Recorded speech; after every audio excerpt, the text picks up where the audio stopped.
So আমাদের মূল আলোচনায় চলে আসি। আমরা আজকে ইংরেজি সাহিত্যে কিছু বেসিক ইনফরমেশন থেকে শুরু করে অ্যাডভান্স লেভেল সবকিছু একটা গ্লান্স জানবো। প্রথমে শুনবো, জানবো, বুঝবো, উপলব্ধি করবো, দেন তারপরে আমরা লিখবো। একদম পরিশেষে আমরা না বুঝলে কোশ্চেন করবো। সো আই থিংক আপনারা শুনতে পাচ্ছেন। একটু সাউন্ড করুন তো যে শুনতে পাচ্ছেন কিনা। আপনাদেরকে ফার্স্ট ক্লাস এটা ইংরেজি সাহিত্যের? জি স্যার। ওকে, ঠিক আছে। আমরা দেখুন সিম্পলি প্রথমে জানি যে ইংলিশের দুটি পার্ট। একটি হচ্ছে গ্রামার, আরেকটি হচ্ছে লিটারেচার। আমরা জানি গ্রামার থেকে 20, লিটারেচার থেকে 50। এটা যদি আমরা কাউন্ট করি তাহলে এখানে হয় 35 মার্ক। আর এই 35 মার্ক হচ্ছে পিলির জন্য, বিসিএস এর জন্য অথবা আপনাদের জন্য। এখানে সিম্পলি আমরা একটা কোশ্চেন করি। দেখুন, যদি কোশ্চেনটা এরকম আমরা লিখি যে ফাদার অফ ইংলিশ গ্রামার, গ্রামারের জনক কে, তখন আমরা কনফিউশন হয়ে যাই। আমরা ছোট করে যদি কোশ্চেনটা এরকম লিখি ফাদার অফ ইংলিশ গ্রামার, যদি বলা হয় father of English grammar, English grammar জনক কে, তখন আমরা কনফিউশন হয়ে যাই। এই ব্যক্তির নাম হচ্ছে লেন্ডলি মারি, LINDLEY, লেন্ডলি মারি, MURRAY, লেন্ডলি মারি, LINDLEY MURRAY, লেন্ডলি মারি। এই লেন্ডলি মারিকে বলা হয় গ্রামারের জনক। খেয়াল করি কি লিখেছি। ইংলিশের দুটি পার্ট, গ্রামার এবং লিটারেচার। গ্রামার থেকে 20, লিটারেচার থেকে 50। এই 35 মার্ক বিসিএস এর জন্য, পিলির জন্য বা আপনাদের জন্য। সিম্পল একটা কোশ্চেন করলাম যে গ্রামার আমরা অনেক পড়েছি, যদি বলা হয় who is the father of English grammar, গ্রামারের জনক কে, তখন আমরা কনফিউশন হয়ে যাই। সেই ব্যক্তির নাম হচ্ছে লেন্ডলি মারি, যার স্পেলিংটা হচ্ছে LINDLEY, মারি MURRAY, লেন্ডলি মারি। এই লেন্ডলি মারিকে বলা হয় গ্রামারের জনক। কোশ্চেনটা কখনো পরীক্ষায় আসে নাই, কিন্তু ভাইভা বোর্ডে জিজ্ঞেস করতে পারে যে গ্রামারের ভয়েস, ন্যারেশন, ডিগ্রি এত কিছু পড়েছে, গ্রামারের জনক কে, তখন আমরা এই ব্যক্তির নাম বলবো লেন্ডলি মারি, LINDLEY MURRAY, লেন্ডলি মারিকে বলা হয় গ্রামারের জনক।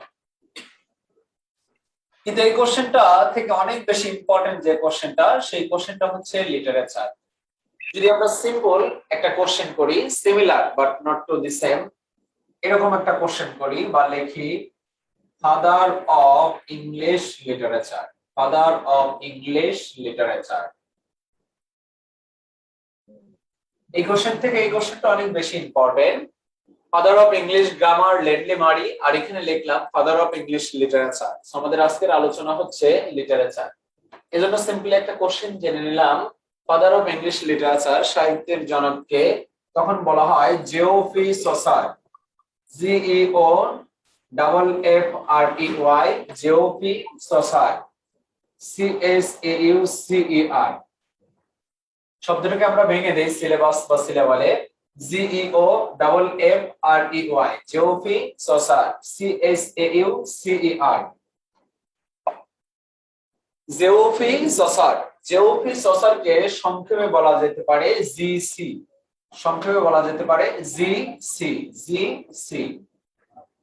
So it is clear to you that father of English grammar লেন্ডলি মারি, father of English literature জিওফি Chaucer. জিওফি saucer কে সংক্ষেপে বলা যায় জিসি, আর জিওফি সসার স্পেলিংটা হচ্ছে GEOFFREY জিওফি সসার। বাংলায় বলা হয় সসার, ইংলিশে বলা হয় সসার। বাংলায় বলা হয় রেনেসা, ইংলিশে বলা হয় renaissance. So father of English grammar Lindley Murray, father of English literature Geoffrey Chaucer. Geoffrey সসারকে আরো অনেক কিছু বলা যেতে পারে, তার মধ্যে একটি টাইটেল হচ্ছে ফাদার অফ ইংলিশ লিটারেচার। এবার এই কোশ্চেনটা আমরা একটু কনফিউশন তৈরি করে দিবে আপনাকে কখনো কখনো। এই কোশ্চেনটা আবার জেনে নেই, ফাদার অফ ইংলিশ লিটারেচার আরেকজন ব্যক্তি হয়, সেই ব্যক্তির নাম হচ্ছে William Shakespeare. William Shakespeare, SHAKESPR, একটু গল্প করি আমরা, কোশ্চেন আপনারা পরে করবেন। SHAKESPR, শেক্সপিয়ার স্পেলিংটা খুবই গুরুত্বপূর্ণ। শেক্সপিয়ার স্পেলিংটা খুবই গুরুত্বপূর্ণ। লাস্ট ব্যাংক, বিসিএস বা প্রাইমারি পরীক্ষা এসেছে। Which is the correct spelling of William Shakespeare? William শেক্সপিয়ারের কারেক্ট স্পেলিং কোনটি? উইলিয়াম শেক্সপিয়ার লাস্টে একটা আর আছে, শব্দের দিক থেকে আর আছে, এম ইজ আর, আর বর্ণের দিক থেকে আছে হচ্ছে ই। এই ব্যক্তির নাম হচ্ছে উইলিয়াম শেক্সপিয়ার। শেক অর্থ দোলানো, স্পিয়ার অর্থ বর্ষা, শেক্সপিয়ার শব্দের অর্থ বর্ষা দোলানো, এবং তার প্রোনাউন্সিয়েশনটা হবে William Shakespeare, not Shakespeare, Shakespeare, shake. Shakespeare স্পেলিংটা খুবই ইম্পর্টেন্ট, SHAKESPER। তাহলে এখানে দুটি কোশ্চেন পেলাম, father of English literature Geoffrey Chaucer, father of English literature William Shakespeare. এই কোশ্চেনটা যদি আমরা আরো ডিপলি জানি, আমি এক্সেলেটর তো দেওয়া লাগে না, আপনার গিয়ার দুই ফেলাইলে এক্সেলেটর আর লাগে না, আমি দেখছি তো। ফাদার অফ ইংলিশ এখানে যদি শব্দ দেই, সেই শব্দের নাম হচ্ছে modern. Father of English modern literature কে? তাহলে আরেকজন ব্যক্তি হয়, সেই ব্যক্তির নাম হচ্ছে George Bernard Shaw. George Bernard Shaw, আধুনিক সাহিত্যের জনক হলো জর্জ বার্নার্ড শো। আমরা বোর্ডে কি লিখেছি প্রথমে একটু শুনি, বুঝি, উপলব্ধি করি, লেখি, তারপরে একটা গল্প করি, এরপরে আপনার কোনো কোশ্চেন থাকলে সেই কোশ্চেন শুনবো এবং অ্যানসার দেব। ফার্স্ট অফ অল আমরা জানলাম ইংলিশের দুটি পার্ট, একটি হচ্ছে গ্রামার, একটি লিটারেচার। 20 এবং 50, 35 মার্ক এর জন্য, বিসিএস এর জন্য বা আপনাদের জন্য। সিম্পলি দুটি কোশ্চেন জানলাম, একটা হচ্ছে গ্রামারের জনক ল্যান্ডলি মারি, আরেকটা হচ্ছে লিটারেচারের জনক জেওপি চসার। তবে লিটারেচারের জনক খুঁজতে গিয়ে যদি কখনো কনফিউশন হন, তাহলে এরকম কোশ্চেন আপনাকে করতে পারেন, লিটারেচারের জনক জেওপি চসার হয়, লিটারেচারের জনক উইলিয়াম শেক্সপিয়ার হয়, আধুনিক লিটারেচারের জনক জর্জ বার্নার্ড শো হয়। আমরা শুধুমাত্র এখানে নামটা জানলাম আর স্পেলিংটা জানলাম। এবার আমরা একটু গল্প করব, তারপর আপনাদের থাকলে শুনবো। অ্যান্ড্রয়েড 4K টিভি লাগবে, আপনারটা কিন্তু 4K ছিল, অ্যান্ড্রয়েড ছিল, মানে শুধু লিটারেচারের জনক হচ্ছে জেওপি চসার, সংক্ষেপে বলা হয় জিসি। আমরা বললাম লিটারেচারের জনক হচ্ছে উইলিয়াম শেক্সপিয়ার, সংক্ষেপে বলা হয় WS। আমরা বললাম মডার্ন লিটারেচারের জনক হলো জর্জ বার্নার্ড শো। খেয়াল করি দেখুন, আধুনিক সাহিত্যের জনক জর্জ বার্নার্ড শো, এটা নিয়ে আমাদের কোনো কনফিউশন নেই। আধুনিক সাহিত্যের জনক একজন, সেই ব্যক্তি হলো জর্জ বার্নার্ড শো, এটা নিয়ে আমাদের কোনো কনফিউশন নেই। এখন অন্য কিছু বলা যেতে পারে, কিন্তু উপরের এই লিটারেচারের জনক কে, জেওপি চসা নাকি শেক্সপিয়ার, এটা নিয়ে আমাদের কনফিউশন আছে। এবার খেয়াল করি, ফার্স্ট অফ অল লিটারেচারের জনক অপশনে যে থাকবে তাকে দেব। প্রথম কোশ্চেন, লিটারেচারের জনক অপশনে যে থাকবে তাকে দেব জেওপি চসার অথবা উইলিয়াম শেক্সপিয়ার, অপশনে যে থাকবে তাকে দেব ফার্স্ট। সেকেন্ডলি বলা হচ্ছে কোশ্চেন একই দুজন ব্যক্তি আছে, তখন অবশ্যই কোশ্চেনে A plus B, B plus C, both ওই দুটেই থাকবে, আমরা নিঃসন্দেহে দুটেই দেব। অপশন 3 বলতেছে কোশ্চেন একই দুজন ব্যক্তি আছে, কিন্তু এ আছে এ আছে বি, তখন আমরা কাকে দেব? তখন অবশ্যই সর্বদিক থেকে পারফেক্ট হচ্ছে জেওপি চসার। তাহলে দেখুন, it is clear to you that father of English literature Geoffrey Chaucer, এটাই পারফেক্ট সর্বদিক থেকে। কখনো কখনো father of English literature William শেক্সপিয়ারকে বলা যায়, তবে সেটা খুবই রেয়ার। শেক্সপিয়ারকে অন্য টাইটেল মূলত বলা হয় বা বলা যায়। আধুনিক সাহিত্যের জনক জর্জ বার্নার্ড শো। এখানে যতটুকু জানলাম, মূলত দুটি কোশ্চেন খুব বেশি ইম্পর্টেন্ট, একটা হচ্ছে লিটারেচারের জনক জেওপি চসার, একটা হচ্ছে মডার্ন লিটারেচার জনক জর্জ বার্নার্ড শো। এই দুটি কোশ্চেন মূলত পিলির জন্য, জবের জন্য, জব সেক্টরের জন্য ইম্পর্টেন্ট। এবার আমরা আরেকবার শুনি, তারপরে কনসেপ্ট আই থিংক ক্লিয়ার হয়ে যাবে। ইংলিশের দুটি পার্ট, গ্রামার, লিটারেচার। 20, 50, 35 মার্ক। গ্রামারের জনক ল্যান্ডলি মারি, লিটারেচারের জনক জেওপি চসার, কখনো শেক্সপিয়ার, আধুনিক জর্জ বার্নার্ড শো। এই টোটাল ইনফরমেশন থেকে আমরা দুটি ইনফরমেশন করব। লিটারেচার জনক জেওপি চসার, আধুনিক লিটারেচার জনক জর্জ বার্নার্ড শো। আর শেক্সপিয়ার স্পেলিংটা জাস্ট একটু জেনে নিলাম। সো এখানে যতটুকু বলা হলো এই পর্যন্ত কনসেপ্ট ক্লিয়ার?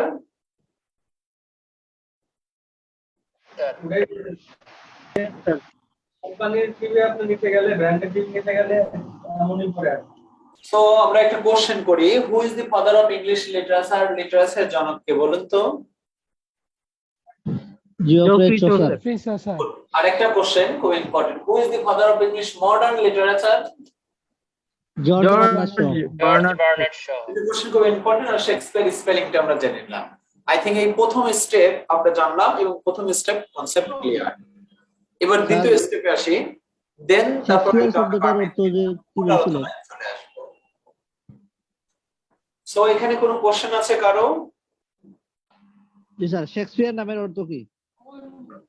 শেক অর্থ দোলানো, স্পেয়ার অর্থ বর্ষা। শেক্সপিয়ার শব্দের অর্থ হচ্ছে বর্ষা দোলানো।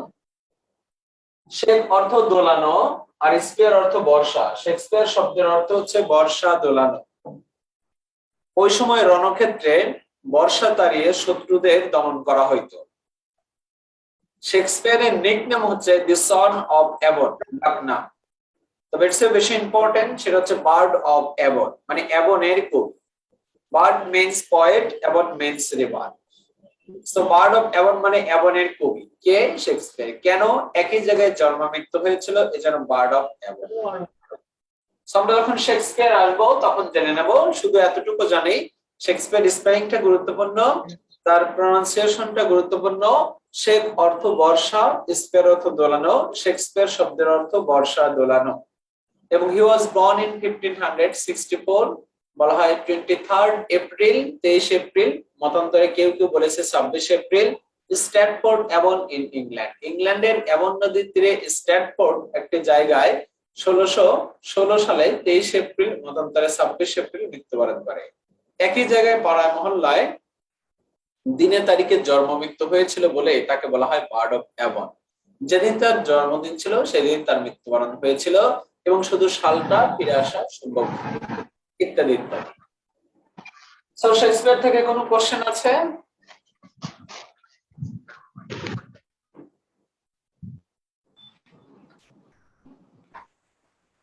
তাহলে আমরা সামনে মুভ করি।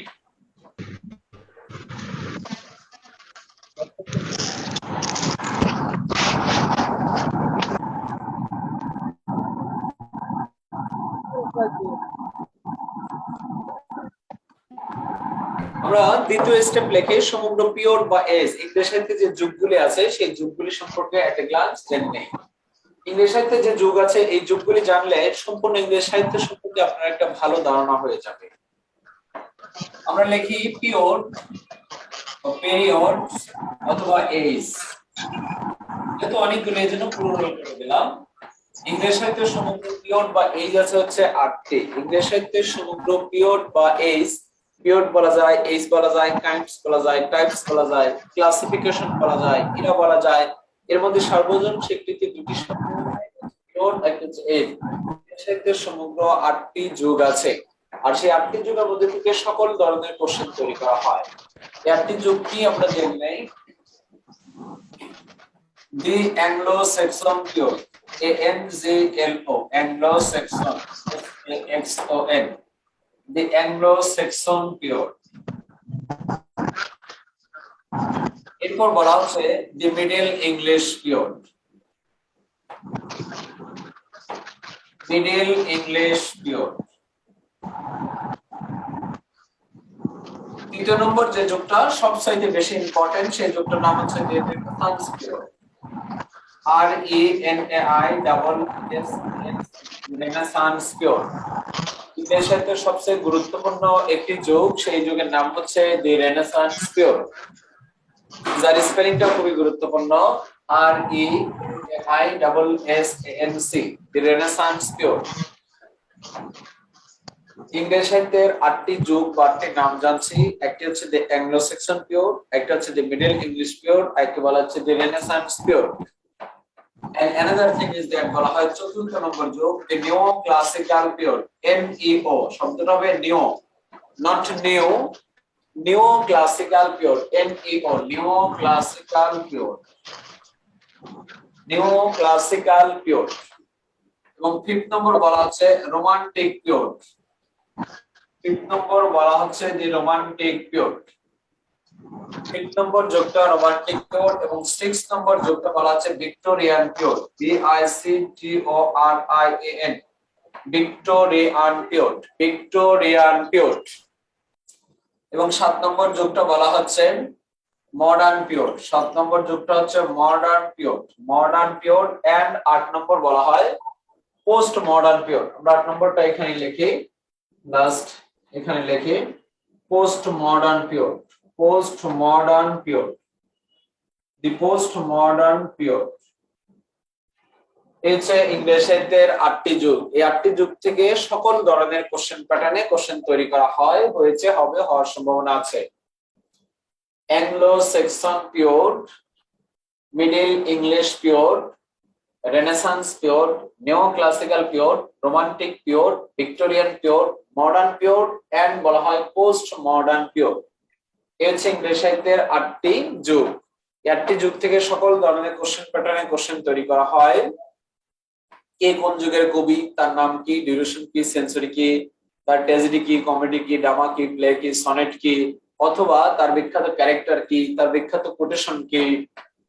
একটা হচ্ছে অ্যাংলো সেক্সন পিরিয়ড, একটা হচ্ছে মিডল ইংলিশ পিরিয়ড, একটা হচ্ছে রেনেসান্স পিরিয়ড, একটা নিও ক্লাসিক্যাল পিরিয়ড, একটা হচ্ছে রোমান্টিক পিরিয়ড, একটা হচ্ছে ভিক্টোরিয়ান পিরিয়ড, একটা হচ্ছে মডার্ন পিরিয়ড এবং বলা হচ্ছে পোস্ট মডার্ন পিরিয়ড। এই হচ্ছে ইংরেজি সাহিত্যের 8টি যুগ। এই 8টি যুগের বাইরে নরমালি কোশ্চেন তৈরি করা হয় না, হবে না, হওয়ার সম্ভাবনাও নেই। প্রথম যুগ অ্যাংলো সেক্সন শব্দের অর্থ হচ্ছে দেবদূত। অ্যাংলো সেক্সন শব্দের অর্থ হচ্ছে দেবদূত, যা গড গডেস নিয়ে আলোচনা করা হয়। মিডিল অর্থ মধ্যম, ননিট।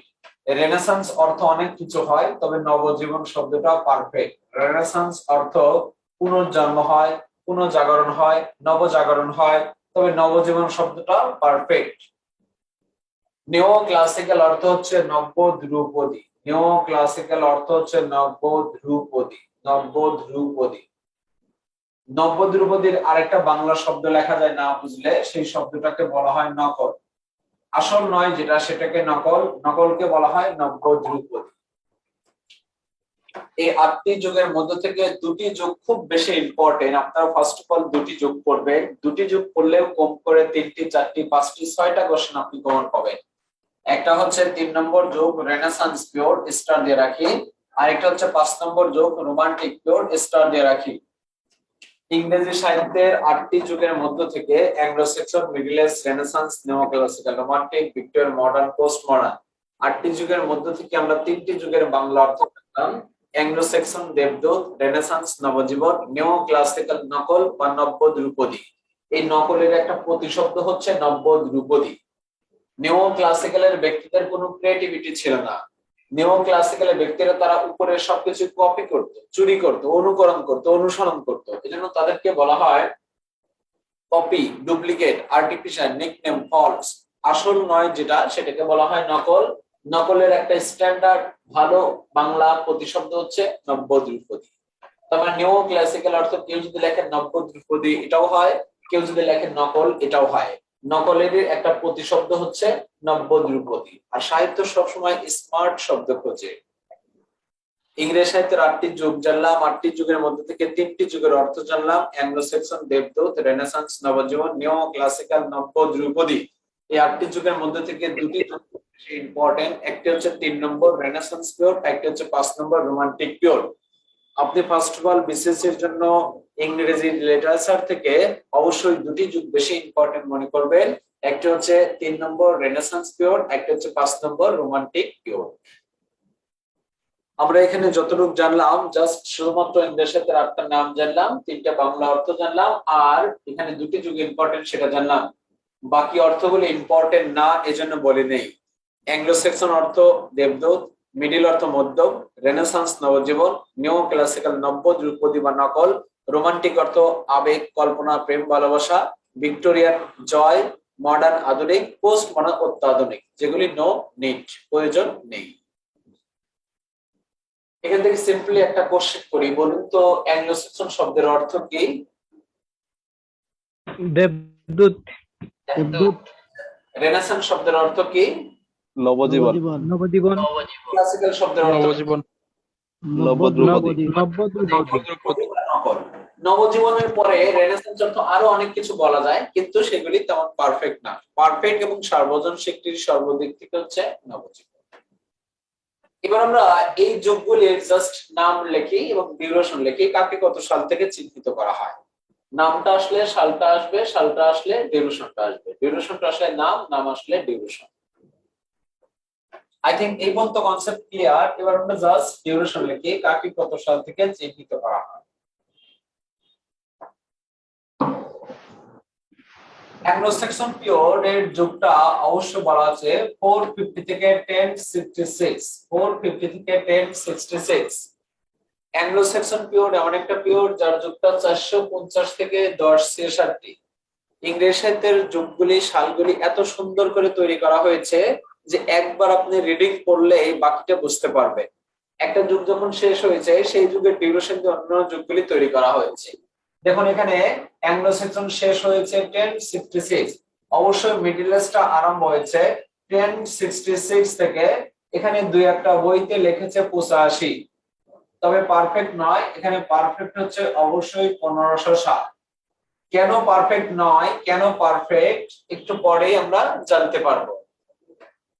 রেনেসান্স পিরিয়ড তৃতীয় নম্বর যুগ, তৃতীয় নম্বর যুগটা বলা হয় 1500 থেকে 1660, 1500 থেকে 1660।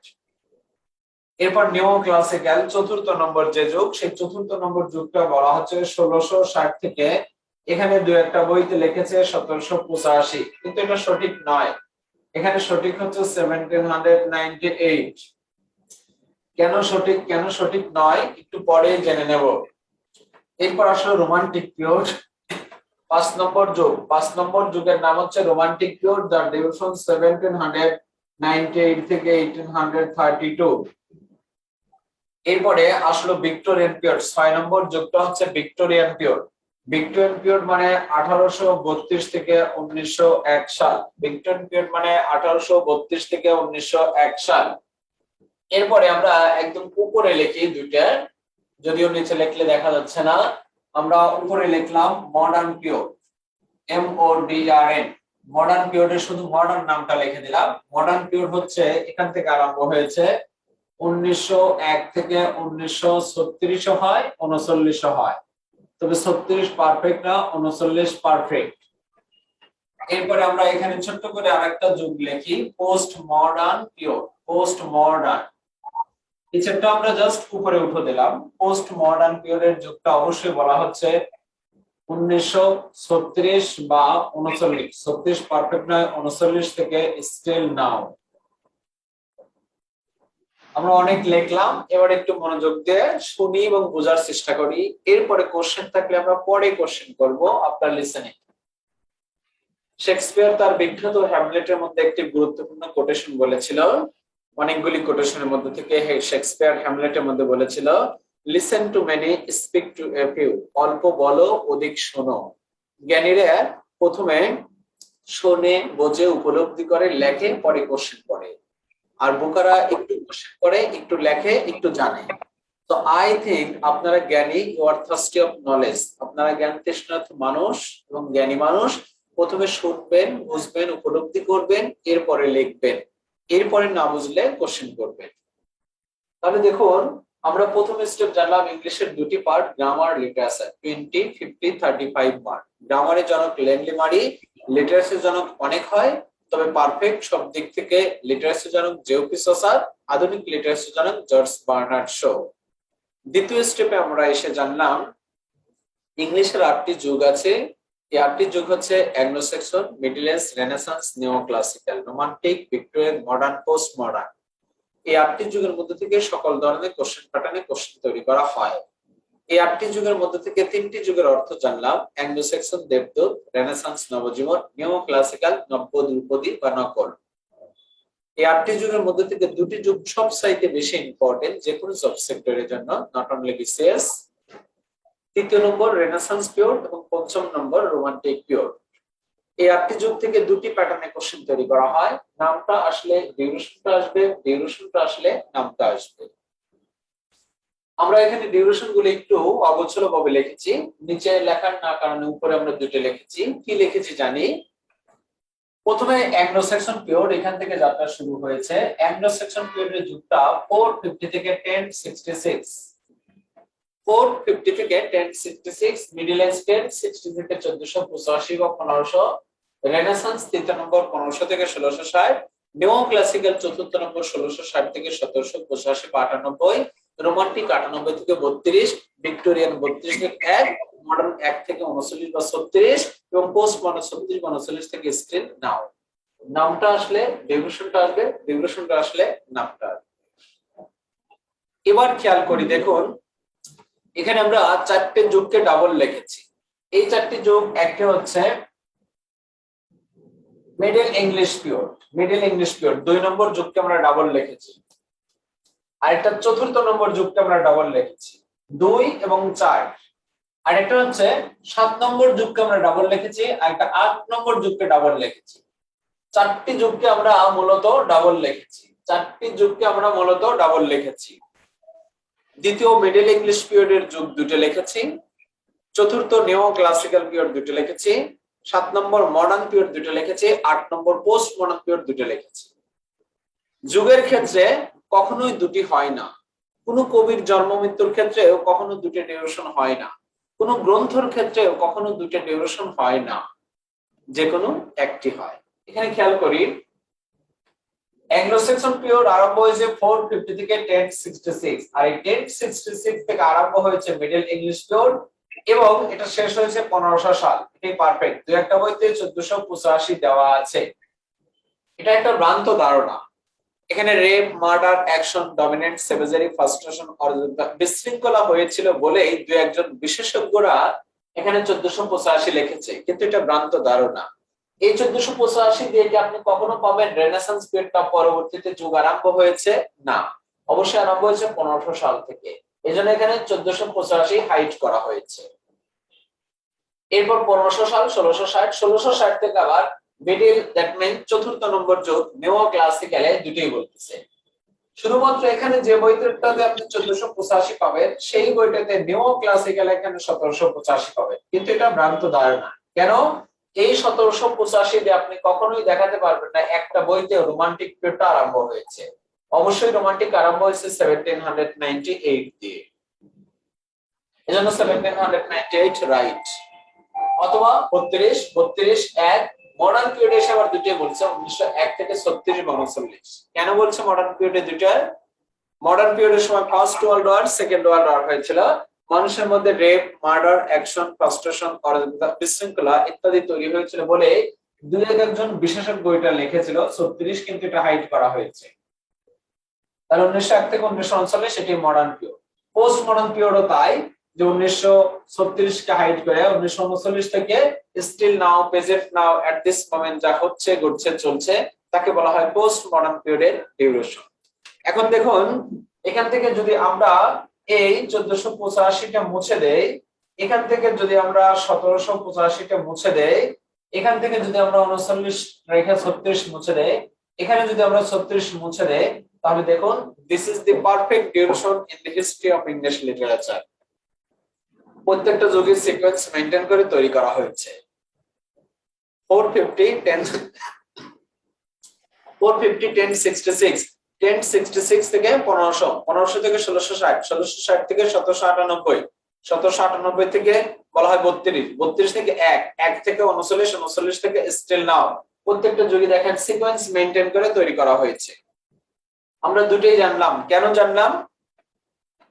জানার পরিধি বেশি করলে সেটা কমানো যায়, কিন্তু জানেনি কম, তখন আর বেশি বাড়ানো যায় না।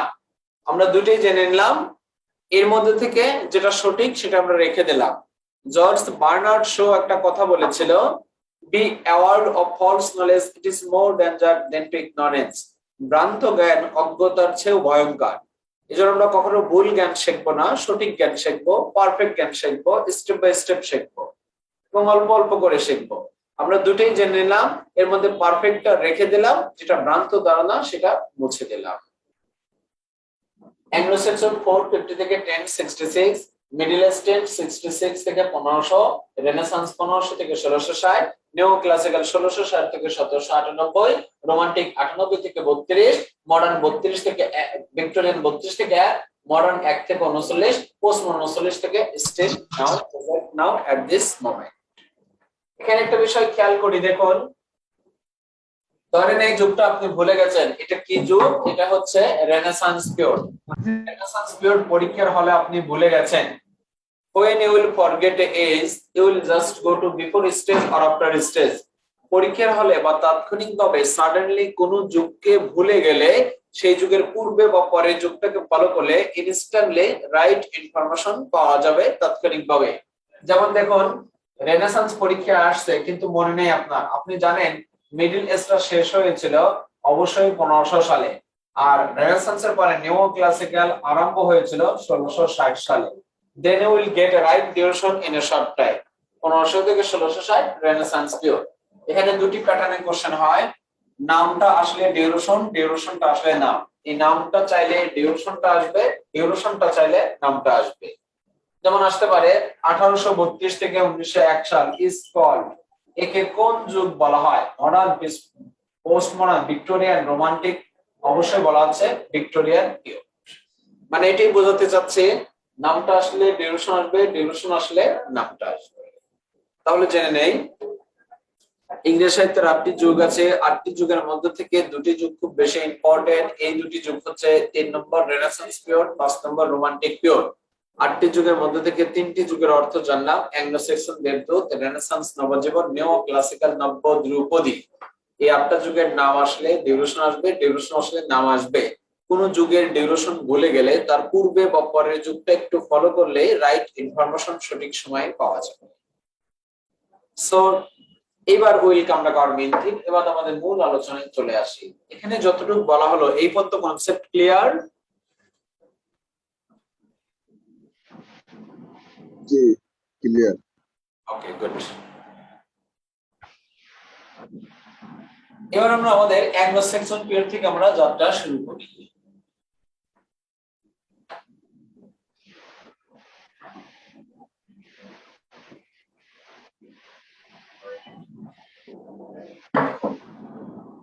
আমরা প্রথমে লিখি the Anglo Saxon period. Anglo Saxon SAXN, the Anglo Saxon period.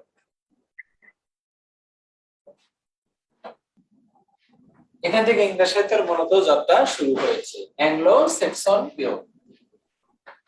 Anglo Saxon period duration আমরা খুব ভালো করে জানলাম 450 থেকে 1066। অ্যাংলো স্যাক্সনকে যদি সেঞ্চুরি বলা হয়, কত সেঞ্চুরি? তাহলে 4 থেকে 9 সেঞ্চুরি হয়, অথবা 4 থেকে 13 সেঞ্চুরি হয়। কিন্তু 4 থেকে 13 সেঞ্চুরি হলে অনেকগুলি লজিক এখানে শো করতে হবে, দরকার নেই। 4 থেকে 9 সেঞ্চুরি আমরা কাউন্ট করি। অ্যাংলো স্যাক্সন শব্দের অর্থ আমরা জানলাম যে দেবদূত, যা গড গডেস নিয়ে আলোচনা করা হয়। অ্যাংলো স্যাক্সন পিরিয়ডের অনেকগুলি অপর নাম আছে। ইংরেজি সাহিত্যের 8টি যুগের মধ্যে থেকে 4টি যুগের অপর নাম আছে, আর 4টি যুগের অপর নাম নেই।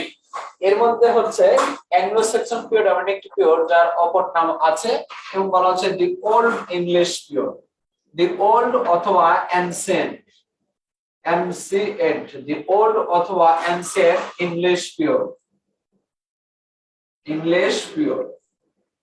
দেখুন old অথবা ancient, what is the different? Meaning is the same। কখনো কখনো আপনি অ্যাংলো স্যাক্সন না পেয়ে দু একটা বইতে পেতে পারেন old অথবা ancient, অথবা এই তিনটে শব্দের মূলত মেইন। এছাড়াও আরো পেতে পারেন, যেমন বলা আছে the dawn of English literature, the dawn of English literature, the dawn of English literature। এর বাংলাটা এরকম বলা যেতে পারে ইংরেজি সাহিত্যের উষাকাল, ইংরেজি সাহিত্যের উষাকাল। উষাকাল হতে পারে, প্রাচীনকাল হতে পারে,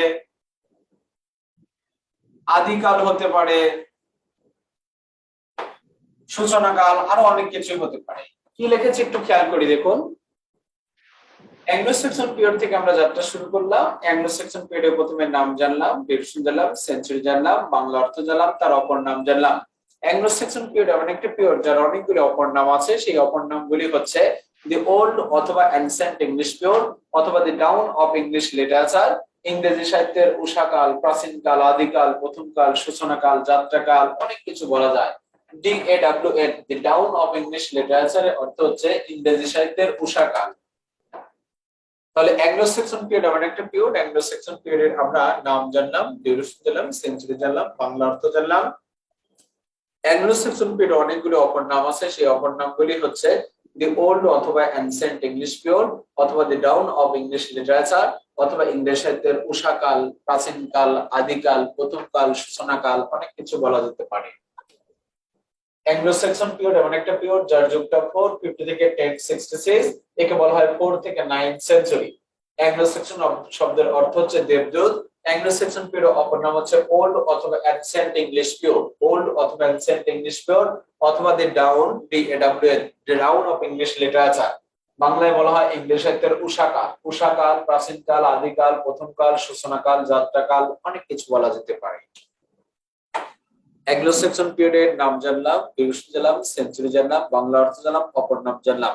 এবার অ্যাংলো সেকশন পিরিয়ডের গুরুত্বপূর্ণ কয়েকজন কবি সাহিত্যিকরা। তো এই পর্যন্ত কনসেপ্ট ক্লিয়ার? জি sir. Good.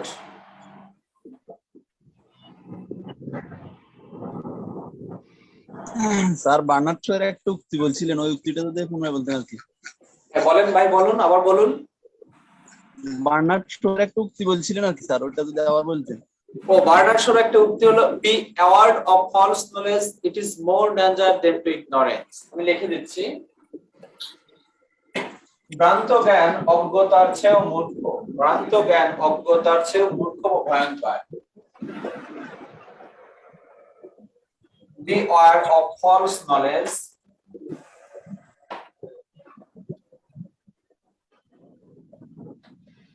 beware of false knowledge, it is more danger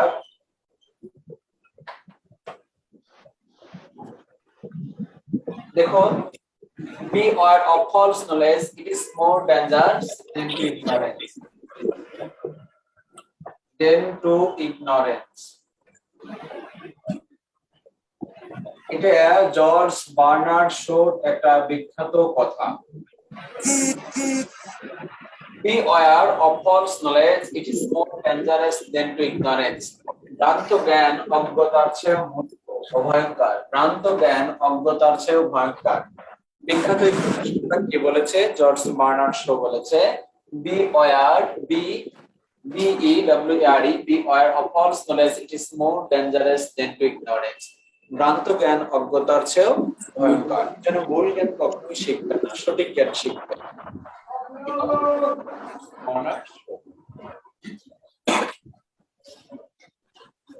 Beware of false knowledge, it is more dangerous than to ignorance. এই দেন টু নাও থাকতে পারে কখনো কখনো। অ্যাংলো সেকশন পিরিয়ডের বিখ্যাত কিছু কবি সাহিত্যিক আমরা জানি, তার মধ্যে একজন ব্যক্তি হচ্ছে ক্যাডমন, CAEDMN, ক্যাডমন। অ্যাংলো সেকশন পিরিয়ডের বিখ্যাত একজন ব্যক্তি হচ্ছে ক্যাডমন, CAEDMN, ক্যাডমন। ক্যাডমনকে বলা হয় তার টাইটেল, টাইটেল মানে হচ্ছে উপাধি, টাইটেল বা টাইটেলস বা টাইটেল বা উপাধি। একে বলা হয় ফার্স্ট, ফার্স্টের একটা শব্দ বলা যায় আর্লিয়েস্ট, EARLIEST, ফার্স্ট অথবা earliest. What is the difference? যদি একটু বলতেন। ফার্স্ট অথবা আর্লিয়েস্ট ইংলিশ পয়েন্ট। একে যদি আমরা কম্পেয়ার করি, বাংলা সাহিত্যে প্রথম কবি বা আদি কবি যদি কাউকে বলা হয় তাহলে সেই ব্যক্তির নাম হচ্ছে লুইপা। একটু খেয়াল করি দেখুন, অ্যাংলো সেকশন পিরিয়ডে গুরুত্বপূর্ণ একজন ব্যক্তি, সেই ব্যক্তির নাম হচ্ছে ক্যাডমন। অ্যাংলো সেকশন পিরিয়ড থেকে আমরা অ্যাংলো সেকশন পিরিয়ডের নাম জানলাম, ডিউরেশন জানলাম, সেঞ্চুরি, বাংলা অর্থ এবং অনেকগুলি অপর নাম। অ্যাংলো সেকশন পিরিয়ডের মাঝে জর্জ বার্নার্ড শোর একটা কোটেশন আমরা বললাম, beware of false knowledge, it is more danger than to ignorance. ভ্রান্ত জ্ঞান অজ্ঞতার চেয়ে ভয়ঙ্কর। অ্যাংলো সেকশন পিরিয়ডের অনেকগুলি ব্যক্তি আছে, কবি সাহিত্যিক আছে, তার মধ্যে পয়েটস লিখলাম, তার মধ্যে একজন হচ্ছে ক্যাডমন। ক্যাডমনের একটা টাইটেল করবেন, একটা ইম্পর্টেন্ট, বাকি কোনো কিছুই পড়ার দরকার নেই। যেমন তাকে বলা হচ্ছে ফার্স্ট বা আর্লিয়েস্ট ইংলিশ পয়েট। আর্লিয়েস্ট আর ফার্স্ট, যে ফার্স্ট সেই earliest. What is the different? Meaning is the same. প্রশ্ন হতে পারে ইংরেজি সাহিত্যের প্রথম কবি কে? ক্যাডমন। ইংরেজি সাহিত্যের ফার্স্ট বা আর্লিয়েস্ট পয়েট কে? ক্যাডমন। একে বাংলায় কম্পেয়ার করলাম, বাংলা সাহিত্যের প্রথম কবি আদি কবি কে? লইবা। ক্যাডমন থেকে এতটুকু জানলে না, ক্যাডমনের আরো কিছু গ্রন্থ আছে, কিন্তু নো নিড, থেকে এই একটা টাইটেল করবেন এনাফ। ক্যাডমন ওয়াজ বর্ন ইন 1658 থেকে 1618, এবং এই ক্যাডমনের বিখ্যাত গ্রন্থ হচ্ছে ফল অফ অ্যাঞ্জেল, জেনেসিস ইত্যাদি ইত্যাদি। কিন্তু no need and no need and no need. একটি কোশ্চেন করে বলুন, who is the first or earliest in the history of English poet? Caedmon. Caedmon. ইংরেজি সাহিত্যের প্রথম কবি বা আদি কবি ক্যাডমন, কিন্তু বাংলা সাহিত্যের প্রথম কবি আদি কবি কাকে বলা হয়? লুইফা। এই ব্যক্তি থেকে এতটুকু পড়বেন, that's enough.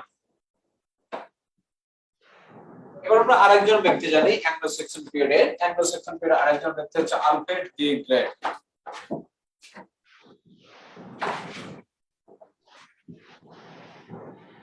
Alfred D great Anglo section period একটা গুরুত্বপূর্ণ পিরিয়ড, এবং এই যুগ থেকে যাত্রা শুরু হয়েছিল। তার গুরুত্বপূর্ণ একজন ব্যক্তি ক্যাডমন। ক্যাডমন থেকে একটা ইনফরমেশন জানলাম।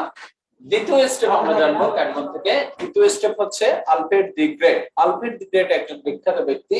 এই ব্যক্তির একটি বিখ্যাত টাইটেল মানে উপাধি, তাকে বলা হয় ফাউন্ডার অফ ইংলিশ প্রোজ।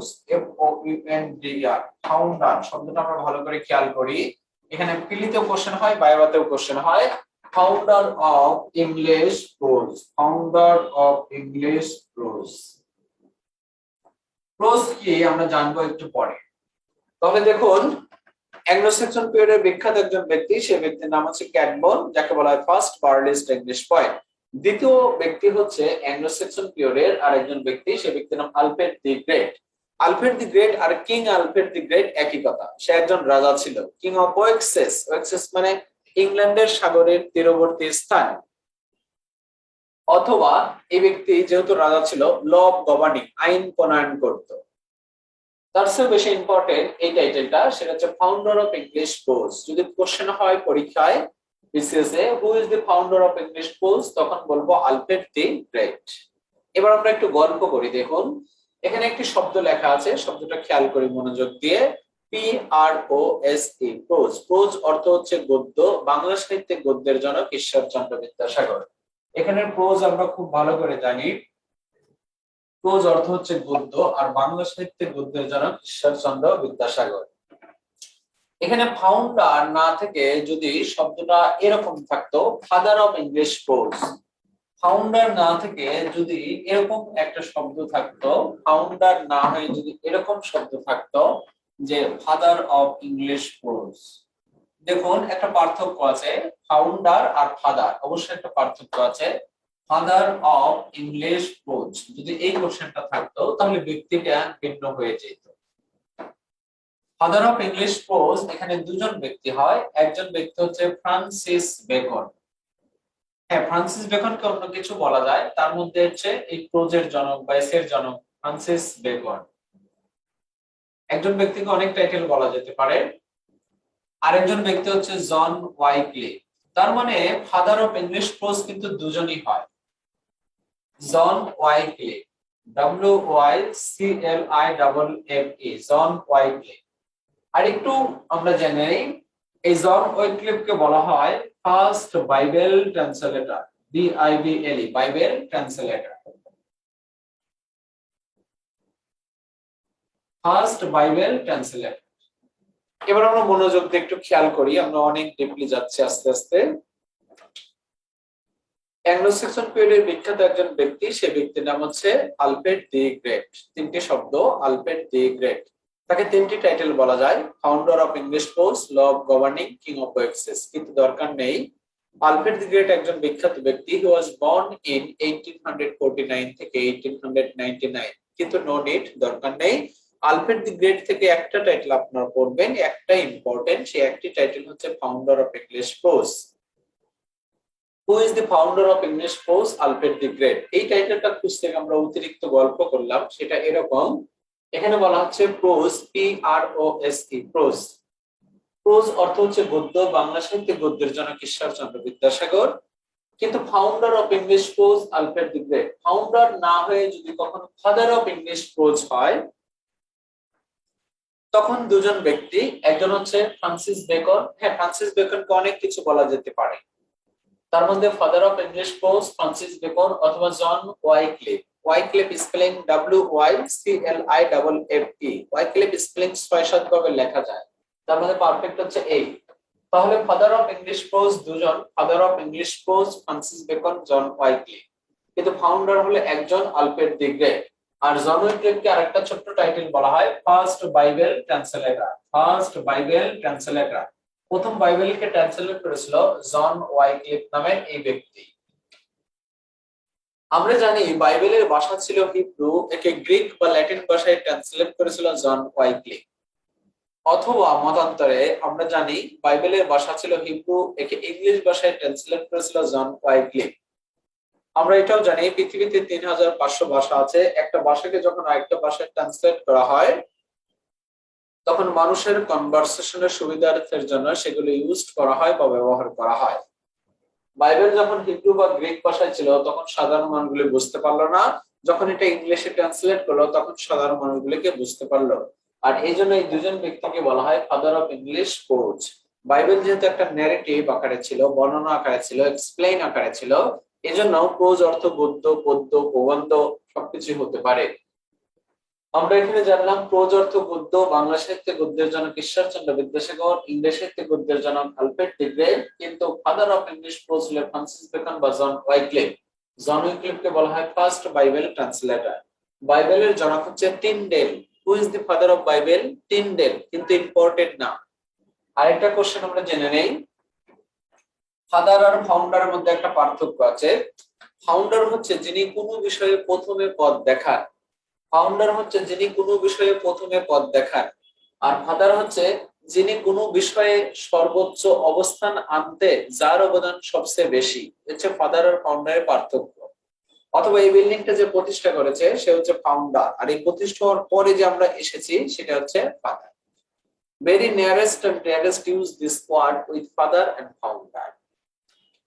তাহলে it is clear to you that Anglo section period থেকে আর একটা ইনফরমেশন জানবো, তাহলে অ্যাংলো সেকশন পিরিয়ড আমাদের শেষ হয়ে যাবে।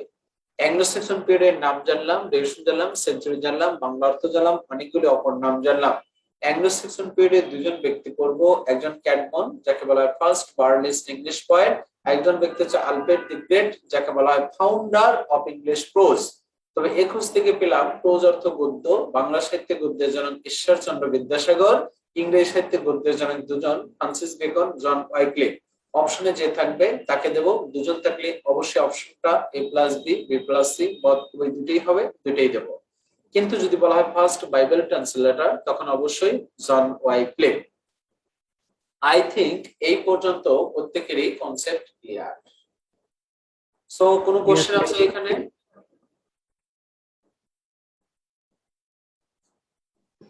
কোনো কোশ্চেন আছে? Is there any question? Out of the topic sir, Anglo সেকশনের আগে ইংরেজি সাহিত্যের কি হিসাবে বিবেচিত হতো 750 এর আগে? সো কোনো কোশ্চেন আছে? একটু কমেন্ট প্লিজ। স্যার বাইবেলের জনক কে বলছিলেন স্যার? বাইবেলের জনক হচ্ছে টিন্ডেল, কিন্তু এটা ইম্পর্টেন্ট না। এই বাইবেলের জনক হচ্ছে উইলিয়াম টিন্ডেল। আমরা এখানে লিখে দেই, আই থিংক দেখা যাচ্ছে।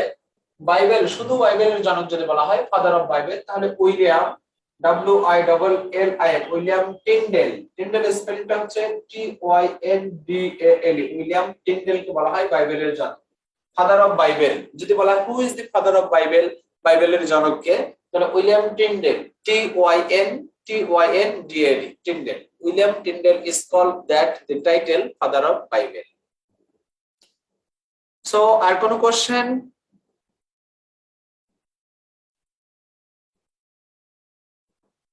তাহলে আমরা সামনে মুভ করি।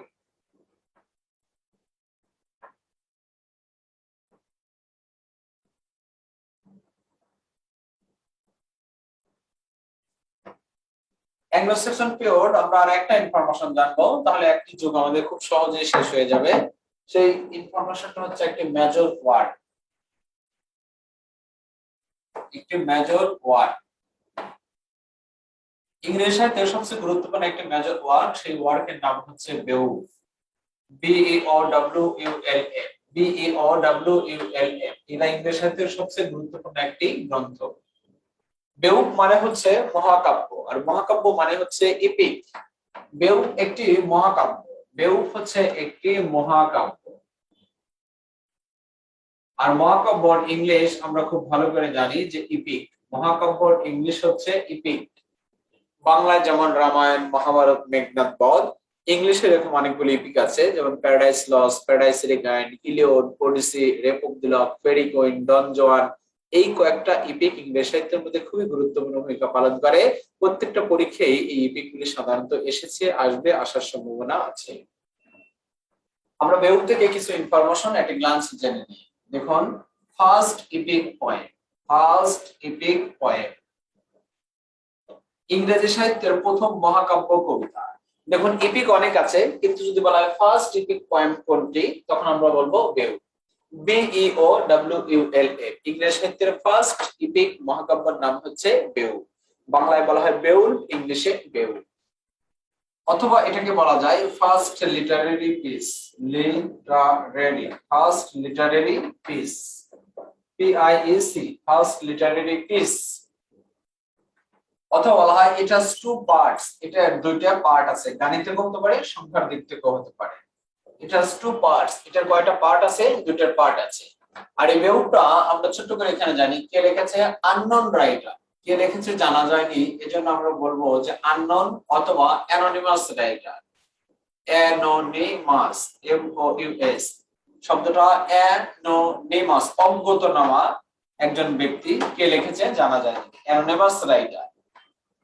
আরেকটা ইনফরমেশন আছে, বেউফে কতগুলি লাইন আছে, how many lines are there included in the বেউফ।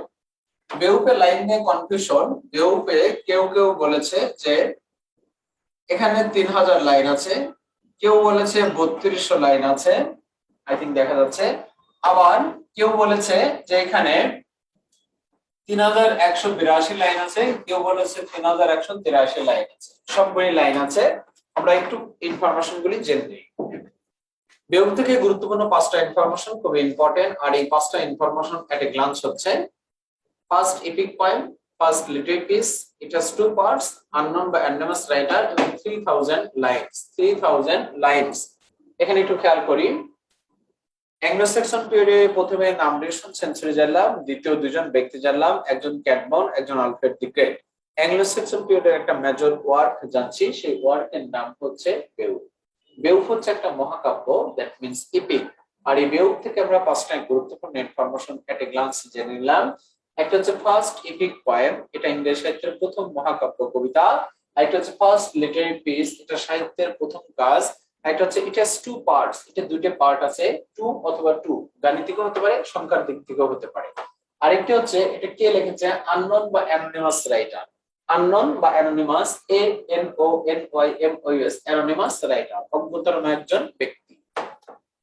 আরেকটা কোশ্চেন হলো বেউফে কতগুলি লাইন আছে, how many lines are there in the বেউফ। বেউফে কতগুলি লাইন আছে, এই কোশ্চেনটা যদি আমরা জানতে চাই, তাহলে দেখুন এখানে লিখেছে 3000 লাইন আছে, অথবা এখানে লিখেছি 3200 লাইন আছে, 3000 লাইন আছে, 3200 লাইন আছে, অথবা 3183 লাইন আছে, বা 3182 লাইন আছে।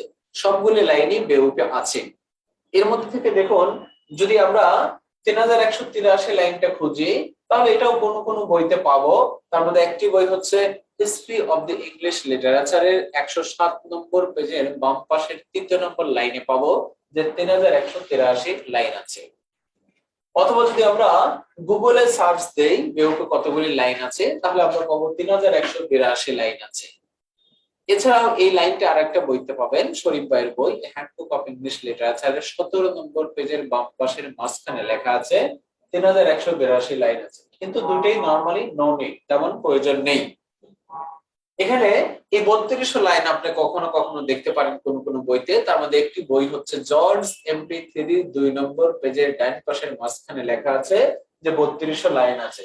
কিন্তু একটা জিনিস মনে রাখবেন, বেউপে কখনো এইভাবে লাইনটা আসে না 3100, 3200, 2300 এরকম করে আসে। How many lines are there in বেউপ? বেউপে কতগুলি লাইন আছে? 3000, 4000, 5000, 6000, 10000। অবশ্যই এই 3000 লাইনটাই পারফেক্ট এবং 3000 লাইনটাই সাধারণত বইগুলিতে দেওয়া আছে। তাহলে বেউপ থেকে পাঁচটা information: first epic point, first little piece, it has two parts, unknown by anonymous writer এবং 3000 লাইনস। সবগুলি লাইনে হয়, এজন্য don't argument with each other. তবে 3000 লাইন সর্বদিক থেকে পারফেক্ট। সো ছোট্ট করে আমরা এখানে দুটি কোশ্চেন করি। একটি question, how many parts are there in বেউপ? বেউপে কয়টা পার্ট আছে? 2, 3, 4, 5 বলুন তো। 2 টু পার্ট। আরেকটা কোশ্চেন হচ্ছে খুব ইম্পর্টেন্ট, আমরা স্টার্ট দিয়ে রাখি। What is the first epic poem in the history of English literature? ইংরেজি সাহিত্যের প্রথম মহাকাব্য কবিতা কোনটি? বিওলফ। বেউপ। ফার্স্ট এপিক পোয়েম কোনটি? বিওলফ। হ্যাঁ, বেউপ। বাংলায় বলা হয় বেউলফ আর ইংলিশে বেউপ। বেউপ নামে একটা মুভি আছে, আপনারা এটা লিখে সার্চ দেবেন, দেখবেন একটা মুভি চলে আসবে। মুভির কাহিনী আর গল্পের কাহিনী একই। আমরা ছোট করে একটু গল্পটা করি। আমরা ছোট্ট করে বেউপের একটু গল্প করি, দেখার দরকার নাই, একটু শুনি। রাজা রদগার একটা প্রাসাদ নির্মাণ করবে এবং সেই প্রাসাদের নাম হচ্ছে হ্যারোইট। হ্যারোইট নির্মাণ করার ক্ষেত্রে সাধারণ মানুষগুলি এখানে এই প্রাসাদ নির্মাণ করার জন্য কাজ করত।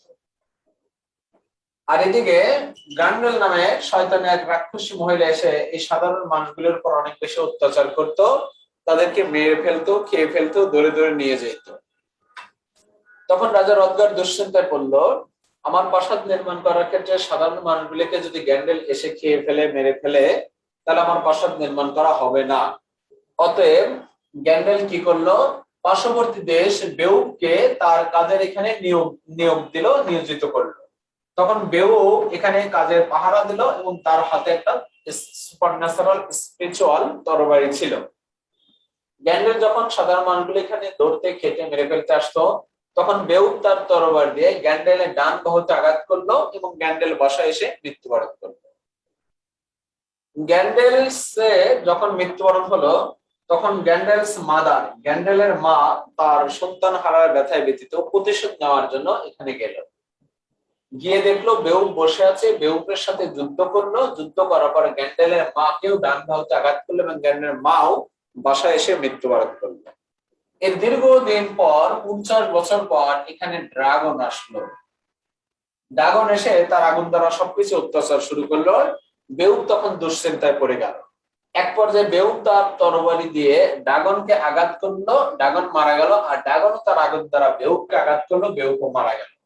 পরবর্তীতে আর কোনো শত্রু থাকলো না, সাধারণ মানুষ কাজ করলো এবং রাজার প্রাসাদ নির্মাণ করা হলো। এই জন্য বলা হচ্ছে বেউপ has two parts, one part deals with গ্যান্ডেল and গ্যান্ডেলস mother and another part বেউপ deals with dragon. তাহলে দেখুন বেউপের যে দুইটা পার্ট আছে, এই দুইটা পার্ট হচ্ছে, একটি বেউপ deals to fight with গ্যান্ডেল and গ্যান্ডেলস mother একটা, and বেউপ with deals in the fight with dragon two বেউপ। তাহলে বেউপের দুইটি পার্ট, এই দুইটি পার্ট ইম্পর্টেন্ট, পরীক্ষা আসতে পারে। How many parts are there including a বেউপ? বেউপে কয়টি পার্ট আছে?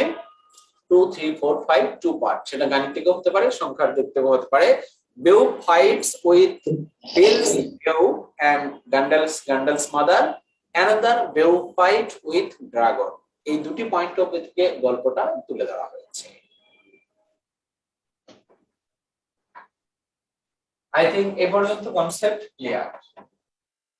Beowulf, the major work.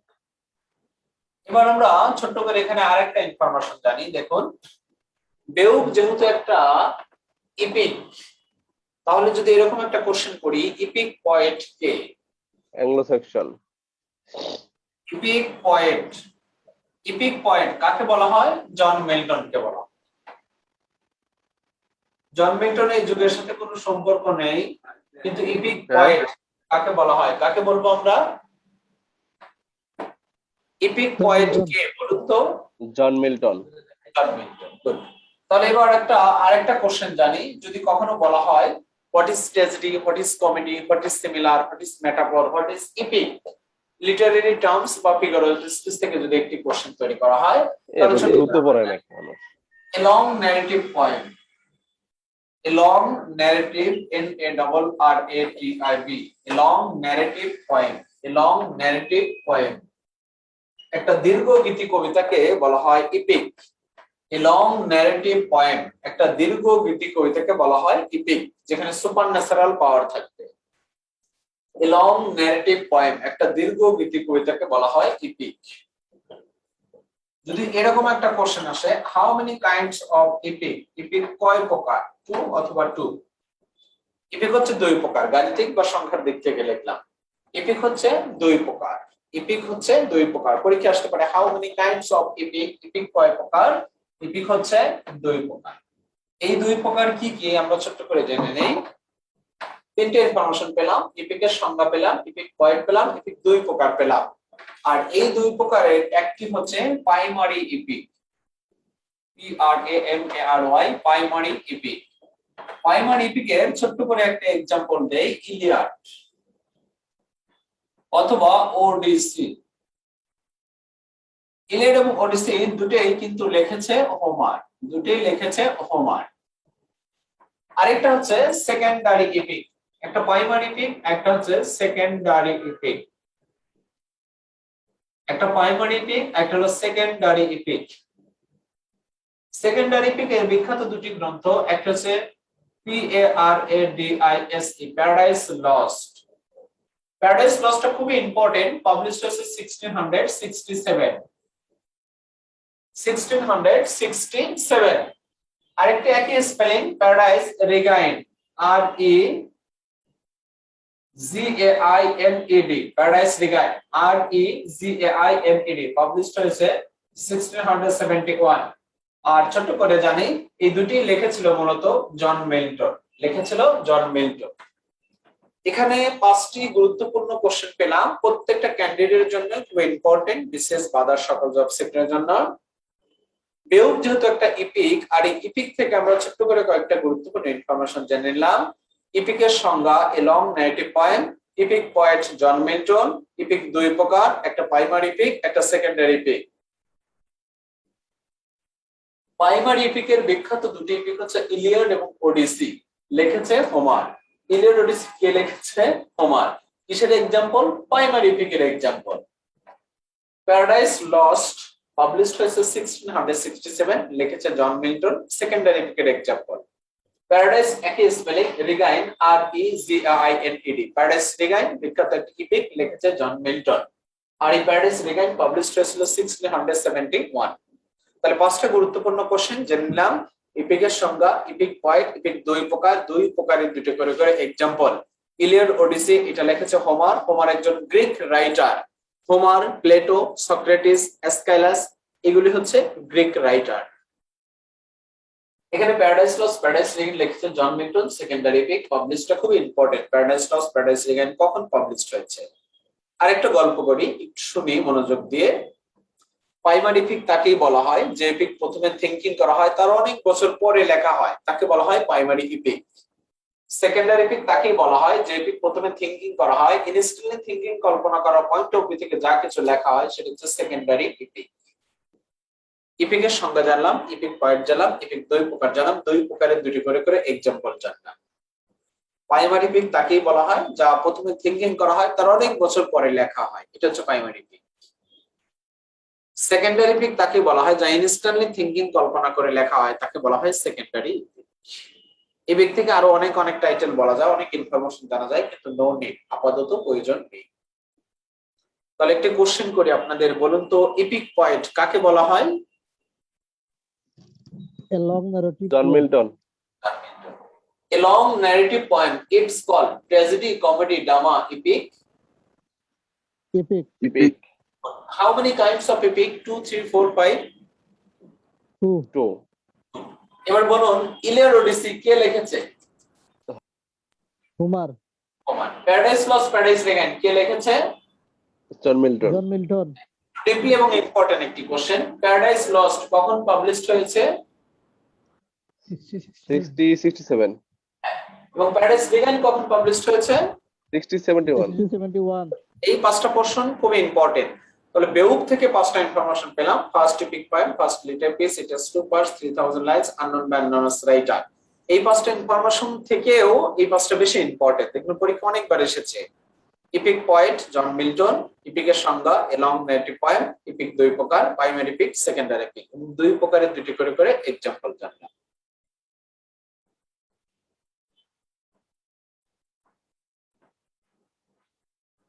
এখানে ছোট্ট করে আমরা একটু বাংলায় কম্পেয়ার করি। দেখুন বাংলায় যদি এরকম কোশ্চেন করা হয়, মহাকাব্যের কবি কে? মহাকাব্যের কবি হচ্ছে Hemchandra Milton. Hemchandra Milton, Hemchandra Milton, Hemchandra Milton. কিন্তু যদি আমরা এরকম লিখি যে মহাকাব্যের জনক কে, তখন মাইকেল মধুসূদন দত্ত। মাইকেল মধুসূদন দত্ত। আমরা যদি ছোট্ট করে দুটি বাংলার দিক থেকে কোশ্চেন কম্পেয়ার করি, ইপিক পয়েট হচ্ছে জন মিল্টন, বাংলায় মহাকাব্যের কবি হচ্ছে হেমচন্দ্র মিল্টন, কিন্তু বাংলায় মহাকাব্যের জনক হচ্ছে মাইকেল মধুসূদন দত্ত, যা যশোর জেলার সাগরদাড়ি গ্রামে কপোতাক্ষ নদীর তীরে জন্মগ্রহণ করেছিলেন। তো এই ব্যক্তিদের আরো কিছু বলা যায়, কিন্তু আমরা ইপিকের দিক থেকে নরমালি কম্পেয়ার করলাম। মহাকাব্যের কবি বাংলায় হেমচন্দ্র মিল্টন, মহাকাব্যের জনক বাংলায় মাইকেল মধুসূদন দত্ত, যা যশোর জেলার সাগরদাড়ি গ্রামে কপোতাক্ষ নদীর তীরে মাইকেল মধুসূদন দত্ত জন্মগ্রহণ করেছিলেন। যদিও তাকে বাংলার দিক থেকে আরো অনেক কিছু বলা হয়, কিন্তু আমরা এই সিচুয়েশন জানলাম মহাকাব্যের জনক।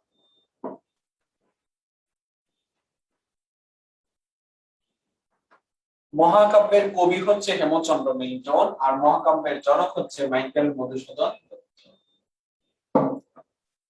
এবার একটু আমরা খেয়াল করি, এখান থেকে আই থিংক একটি কোশ্চেন আপনি বিসিএস এ কমন পাবেন।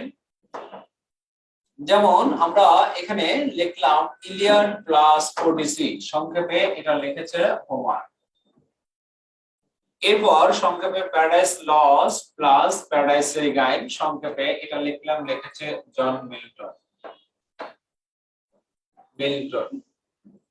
এরপর আমরা লিখলাম বেউক, এটা লিখেছে আননোন বা anonymous writer.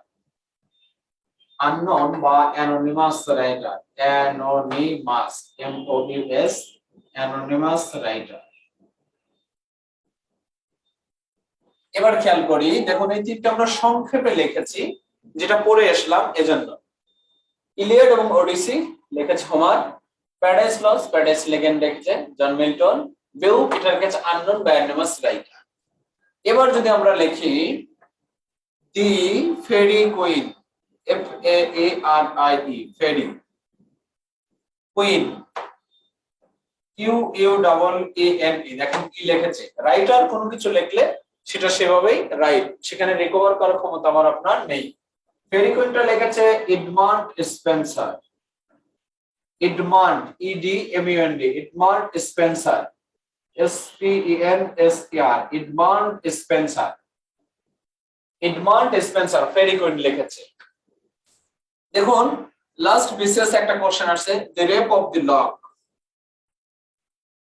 The Rape of the Lock, Rape of the lock এটা লিখেছে আলেকজান্ডার পপ। আপনারা জানেন খুব ইম্পর্টেন্ট একটি গ্রন্থ, Alexander pop, ALEXANDER, Alexander pop, POP, Alexander pop. এটা ইপিকও হয়, মক ইপিকও হয়, তবে মক ইপিক পোয়েম সর্বদিক থেকে পারফেক্ট, মানে উপহাস করা, তামাশা করা। এরপর বিখ্যাত আরেকটি গ্রন্থ আমরা দেখি, দেখুন আপনারা জানেন যে ডন জুয়ান,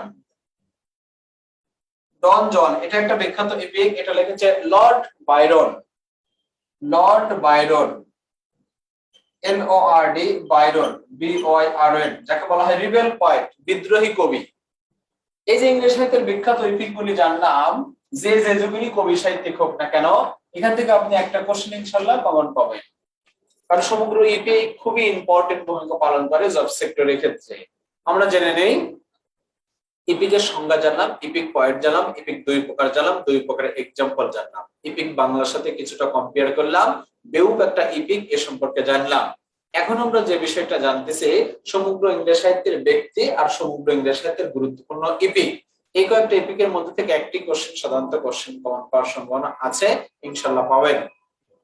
প্রথম তিনটা আমরা সময় বাঁচানোর জন্য সংক্ষেপে লিখলাম, আশা করি বুঝতে সমস্যা হবে না। যেমন প্রথমে লিখছি আই প্লাস ও, মানে ইলিয়ড এবং ওডিসি, এটা লিখেছে হোমার, সংক্ষেপে আই প্লাস ও। এরপর লিখছি পিএল প্লাস পিআর, মানে প্যারাডাইস লস্ট প্লাস প্যারাডাইস রিগাইন, সময় বাঁচানোর জন্য সংক্ষেপে লিখেছি ব্যক্তির নাম জন মিল্টন। এরপর শুধু বি মানে বেউব, এটা লিখেছে বিখ্যাত একজন ব্যক্তি, সেই ব্যক্তির নাম বলা হচ্ছে আননোন বা অ্যানোনিমাস রাইটার, এই আননোন বা অ্যানোনিমাস রাইটার। এরপর ছোট্ট করে আরেকটা আমরা গ্রন্থ লিখছি, দেখেন Faerie, F A R I, Faerie Queene, Q U double N E, Faerie Queene spelling ঠিক আছে। ফেরি অর্থ পরি, কুইন অর্থ রানী, রানীদের দেশের পরিদের দিনের কথা বলা হচ্ছে। ফেরি কুইন এটা একটি ইপিক, লিখেছে এডমান্ড বা এডমান্ড স্পেন্সার। এডমান্ড বা এডমান্ড স্পেন্সারকে বলা হয় পয়েট অফ পয়েটস, কবিদের কবি, বাংলায় নির্মলেন্দু গুণকে তুলনা করা হয়। রেপ অফ দি লক, এটা ইপিকও হয়, মক ইপিকও হয়, এবং লিখেছে আলেকজান্ডার পপ। আলেকজান্ডার পপ একজন বিখ্যাত ব্যক্তি, তার বিখ্যাত একটা মহাকাব্য হচ্ছে রেপ অফ দি লক। লাস্টে লিখেছে ডন জোয়ান। ডন জোয়ান একটা বিখ্যাত ইপিক, লিখেছে লর্ড বাইরন। লর্ড বাইরনকে বলা হয় রিবেল পয়েট, বিদ্রোহী কবি। কাজী নজরুল ইসলামের সাথে লর্ড বাইরনকে তুলনা করা হয়। আই থিঙ্ক এখানে বিখ্যাত ইপিক লিখেছি, বিখ্যাত ব্যক্তির নাম আর বিখ্যাত তাদের সাহিত্যকার। এখান থেকে বলেছে একটা কোশ্চেন নরমালি কমন পাবে। তাহলে আমরা যতটুকু জানলাম কনসেপ্টটা একটু ক্লিয়ার করি, এরপর আপনাদের কোনো কোশ্চেন থাকলে সেটা শুনবো। আমরা মূলত যেহেতু ফার্স্ট ক্লাস আপনাদের জন্য, সেই পয়েন্ট অফ ভিউ থেকে জানলাম ইংলিশের দুটি পার্ট, গ্রামার, লিটারেচার, 20, 50, 35 মার্ক। গ্রামারের জনক ল্যান্ডলি মারি, পরীক্ষা আসে না, তারপরে জেনে নিলাম বেসিক টেস্ট করার জন্য। লিটারেচার জনক জেওপি সোসান, কখনো শেক্সপিয়ার, খুবই রেয়ার, আধুনিক জর্জ বার্নার্ড শো। আমরা এখান থেকে দুটি কোশ্চেন জানলাম, লিটারেচার জনক জেওপি সোসান, আধুনিক লিটারেচার জনক জর্জ বার্নার্ড শো।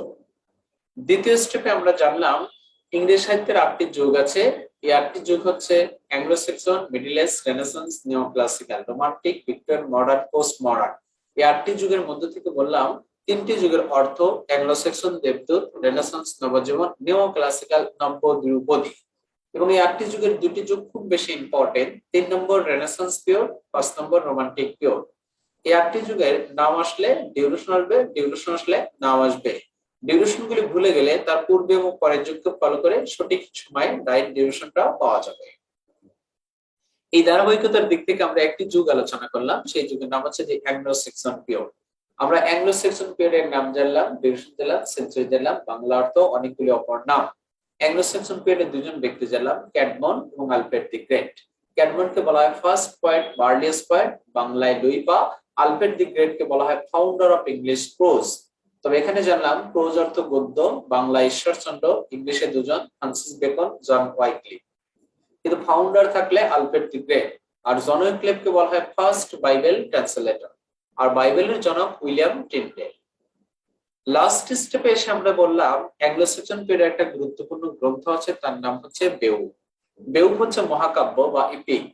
বেউব থেকে কয়েকটা গুরুত্বপূর্ণ ইনফরমেশন জানলাম। First epic poem, first literary piece, it has 2 parts, 3000 lines, unknown by anonymous writer. বাংলায় মহাকাব্যের কবি হেমচন্দ্র মিল্টন, বাংলায় মহাকাব্যের জনক মাইকেল মধুসূদন দত্ত। যেহেতু ইপিক মানে মহাকাব্য, আর ইপিক থেকে কয়েকটা ইনফরমেশন জেনে নিলাম। ফার্স্ট ইপিক পয়েম বলা হয় বেউব, এবং ইপিকের সংজ্ঞা পেলাম long narrative poem. Epic poet পেলাম জন মিল্টন। ইপিক দুই প্রকার, primary epic, secondary epic. Primary epic হোমারের Iliad Odyssey, secondary epic John মিল্টনের প্যারাডাইস লস্ট, প্যারাডাইস রিগাইন। এবং Paradise Lost publish 1667, Paradise Regain publish 1671। Primary epic প্রথমে thinking করা হয়, কল্পনা করা হয়, তার বহু বছর পরে লেখা হয়, এটা primary epic. Secondary epic instantly thinking, কল্পনা করে যা লেখা হয় সেটা হচ্ছে সেকেন্ডারি ইপিক। এবং লাস্ট স্টেপে আমরা জানলাম অনেকগুলি ইপিক, অনেকগুলি ব্যক্তির নাম। প্যারাডাইস লস্ট, প্যারাডাইস টেকেন জন মিল্টনের লেখা, ইলিয়ড ওডিসি হোমারের লেখা, বেউট আননন ব্যান্ডামাস রাইটের লেখা, রেপ অফ দি লক এটা লিখেছিল Alexander Pope, the faerie queen এটা লিখেছিল এডমন্ড ডিসপেন্সার, ডন জন এটা লিখেছিল Lord Byron. So I think এই পর্যন্ত আপনাদের কনসেপ্ট ক্লিয়ার। সো একটু কোশ্চেন করুন তো, এই পর্যন্ত কনসেপ্ট কি ক্লিয়ার? জি স্যার। জি স্যার। আচ্ছা, গুড। তাহলে কোশ্চেন করে আমি, বলুন তো ভাই, ইলিয়ড ওডিসি কে লিখেছে? Homer. Paradise lost, paradise taken কে লিখেছে? John Milton. John Milton. বেউট এটা কে লিখেছে?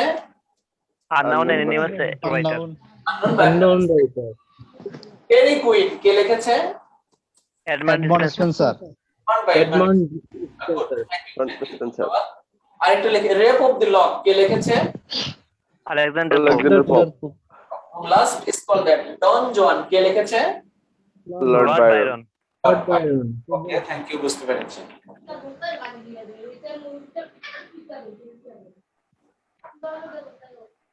আমরা এবার কয়েকটা টাইটেল লিখে জাস্ট বিদায় দিই। গুরুত্বপূর্ণ জাস্ট কয়েকটা টাইটেল। এই কয়েকটা টাইটেলের মধ্যে প্রথম টাইটেল হচ্ছে ফার্স্ট বা আর্লিয়েস্ট, EALIEST, ফার্স্ট বা আর্লিয়েস্ট ইংলিশ পয়েট। ফার্স্ট বা আর্লিয়েস্ট ইংলিশ পয়েট, ইংলিশ সাহিত্যের প্রথম কবি, আদি কবি আমরা কাকে বলেছিলাম ভাই বলুন তো? ক্যাডমন। Good. Another thing is that দেখুন আমরা একজন ব্যক্তি পেলাম, যদি এরকম একটা কোশ্চেন করি আমরা, ইপিক পয়েট, অবশ্যই আমরা বলবো John Milton. Good, epic poet John Milton. যদি আমরা এরকম একটা কোশ্চেন পাই, পয়েট অফ পয়েটস, কবিদের কবি, তাহলে বলবো এডমন্ড ডিসপেন্সার। এডমন্ড বা এডমন্ড দুটোই হয়, শব্দ আমরা দিয়ে থাকলে তার উচ্চারণটা হয় এডমন্ড বা এডমন্ড ডিসপেন্সার। এডমন্ড বা ডিসপেন্সারকে বলা হয় কবিদের কবি, কবিদের কবি। একে যদি বাংলায় কম্পেয়ার করি তাহলে ছোট্ট করে একটু পাই আমরা নির্মলানন্দ গুণ। নির্মলানন্দ গুণ, এই নির্মলানন্দ গুণকে বাংলায় কবিদের কবি বলা হয়। এডমন্ড ডিসপেন্সারকে বলা হয় কবিদের কবি, আর বাংলায় কবিদের কবি বলা হয় নির্মলানন্দ গুণ। যদি বলা হয় rebel poet, REBEL, rebel poet, বিদ্রোহী কবি, তাহলে আমরা এখানে লিখেছিলাম একটু আগে, সেই ব্যক্তির নাম হচ্ছে Lord Byron. Lord Byron, Lord বাইরনকে বলা হয় রিবেল পয়েট, বিদ্রোহী কবি। আর লর্ড বাইরনকে যদি আমরা তুলনা করি তাহলে কাজী নজরুল ইসলামের সাথে তুলনা করা হয়, কাজী নজরুল ইসলামের সাথে তুলনা করা হয়। আর এখানে ইংরেজ সাহিত্যের প্রথম কবি, আদি কবি, বাংলার দিক থেকে যদি তুলনা করা হয় তাহলে বলবো লইপা। দেখুন এখানে 5টা কোশ্চেন জেনে নিলাম, আরেকটা কোশ্চেন জেনে নেই ছোট করে, আই থিংক এখানে লিখলে দেখা যাবে। Father of English, poem or poetry, কবিতা বা কাব্যগ্রন্থ, পোয়েম অর পোয়েট্রি, কবিতা বা কাব্যগ্রন্থের জনক, সেই ব্যক্তির নাম হচ্ছে জেওপি, সংক্ষেপে সসার, CSAUCR, জেওপি সসার, সংক্ষেপে লিখে দিয়েছি। জেওপি সসারকে অনেক কিছু বলা যায়, তার মধ্যে একটি হচ্ছে কবিতা বা কাব্যগ্রন্থেরও জনক। 5টি গুরুত্বপূর্ণ কোশ্চেন আমরা সিচুয়েশনে জেনে এসেছি। একটি কোশ্চেন হচ্ছে ইংরেজ সাহিত্যের প্রথম কবি, আদি কবি ক্যাডমন, বাংলায় কম্পেয়ার করলাম লইপা। এবং ইপিক পয়েট বললাম অবশ্যই জন মিল্টন, বাংলায় ইপিক পয়েট বলা হয় Hemchandra Milton. Poet of poets, কবিদের কবি হচ্ছে এডমন্ড ডিসপেন্সার, এবং বাংলা সাহিত্যে কবিদের কবি নির্মলানন্দ গুণ। রিবেল পয়েট বলা হয় লর্ড বাইরনকে, আর লর্ড বাইরনকে বাংলা সাহিত্যে কাজী নজরুল ইসলামের সাথে তুলনা করা হয়। লার্ড জানলাম father of English poem or poetry, কবিতা বা কাব্যগ্রন্থের জনক হচ্ছে জেওপি সসার। এই কয়েকটা কোশ্চেন আমরা এট এ গ্লান্স জেনে নিলাম। এগুলিকে লিটারারি টার্মস এর বিখ্যাত ব্যক্তির টাইটেল বলা হয়, টাইটেল বা টাইটেলস, মেইন টাইটেল। সো একটু কোশ্চেন করি, বলুন তো ইংরেজ সাহিত্যের ফার্স্ট বা আর্লিয়েস্ট পয়েট কাকে বলা হয়? ক্যাডমন স্যার। বাংলা সাহিত্যের প্রথম কবি, আদি কবিকে লুইপা এডমন ইপিক পয়েট কাকে বলা হয়? John Milton Milton poet of poets, কবিদের কবি কাকে বলা হয়? Edmund Edmund Spenser Spenser Edmund Spenser বাংলাদেশের কবিদের কবি কাকে বলা হয়? Nirmalendu Lord Guha Byron Nirmalendu rebel poet, বিদ্রোহ কবি কাকে বলা হয় ইংরেজি Lord Lord Byron Byron Lord Byron সাহিত্যে? বিদ্রোহ কবি কাকে বলা হয়? কাজী নজরুল ইসলাম যদি বলা হয় who is the father of English poem or poetry, বা কাব্যগ্রন্থের জনক কাকে বলা হয়? JB sir sir I think এই পর্যন্ত কনসেপ্ট ক্লিয়ার।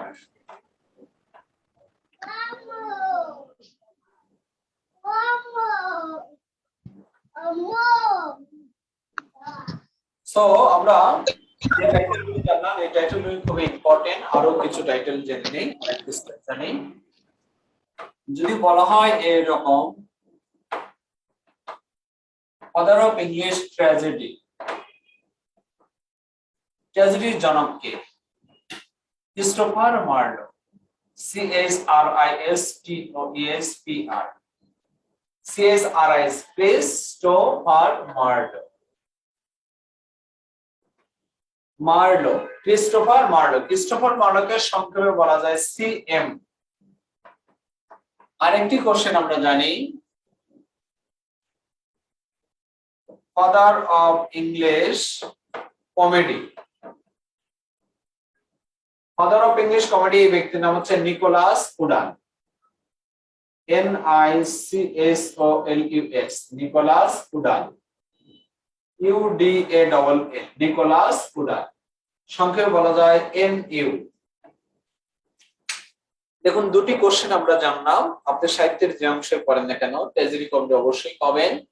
এই জন্য father of English tragedy Christopher Marlowe, CHRISTOPHERMARLOW, যাকে বলা হয় CM, অথবা বলা হচ্ছে father of English comedy Nicholas Udall, Nicholas Udall, NICHOLUS Udall, UDALL, Nicholas উডাল।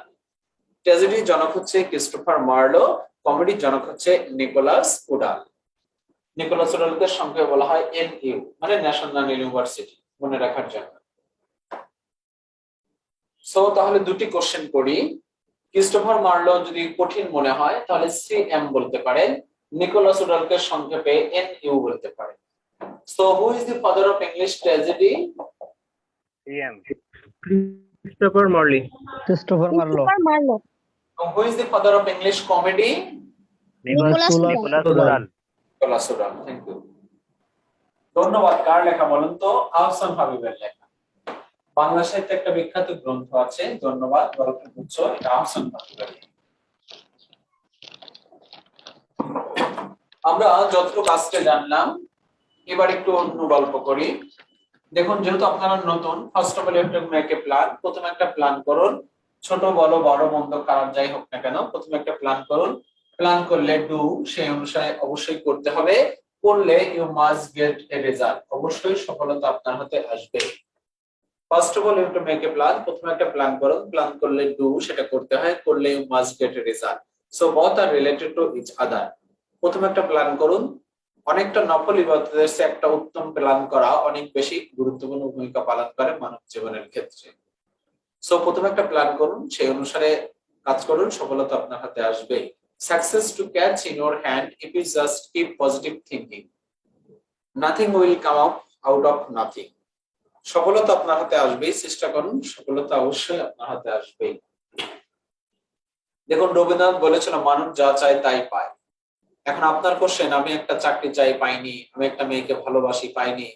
মানুষ যা চায় তাই পায়, কিন্তু কখন দিলে ব্যক্তির জন্য পারফেক্ট হয় সেটা একমাত্র উপরওয়ালাই ভালো জানে। এর জন্য মানুষ যা বলে কখন দোয়া কবুল হয় এটা কেউ বলতে পারে না। এর জন্য কি করতে হবে? অবশ্যই বেশি বেশি প্ল্যান করতে হবে, ভালো প্ল্যান করতে হবে, সে অনুসারে কাজ করতে হবে, সফলতা আসবে। মানুষ যখন পজিটিভ থিঙ্কিং করে তখন তার মস্তিষ্কের স্নায়ুতন্ত্রগুলি অনেক বেশি শক্ত হয়। মানুষ যখন নেগেটিভ থিঙ্কিং করে তখন তার মস্তিষ্কের স্নায়ুতন্ত্রগুলো আস্তে আস্তে রিডিউস হয়ে যেতে থাকে, আর তখনই ফ্রাস্ট্রেশন বা অরাজকতা আপনাকে গ্রাস করে, যেখান থেকে মানুষ লনলি বা সুইসাইড হয়। সো আজ থেকে একটা প্ল্যান করুন যে সিভিল সার্ভিস আমার চাই, সিভিল সার্ভিস আমার চাই চাই চাই। অথবা ভালো একটা জব চাই, অথবা গভর্নমেন্ট একটা জব চাই, একটা ভালো প্ল্যান করে সে অনুসারে কাজ করার সফলতা আপনার হাতে আসবেই। মানুষ যা চায় তাই পায়, কখন দিলে পারফেক্ট হয় সেটা একমাত্র উপরওয়ালাই ভালো জানে। এই জন্য বি পেশেন্ট, ধৈর্য ধরো, মেক দোয়া, দোয়া করো, god give answer at the right time. এই জন্য বাংলা ব্যাকরণে বলা হলো সবুরি মেওয়া ফলে, আর কোরআনে বলা হলো ইন্নাল্লাহু মা সাবিরিন, নিশ্চয়ই আল্লাহ তাআলা ধৈর্যকারীদের সাথে আছেন। অথবা ইটসেও ইংরেজি সাহিত্যে জ্যাক্স রুশো বলেছিল patient is better but eat food is so sweet, ধৈর্য হয় তিক্ত কিন্তু এর ফল হয় মিষ্ট।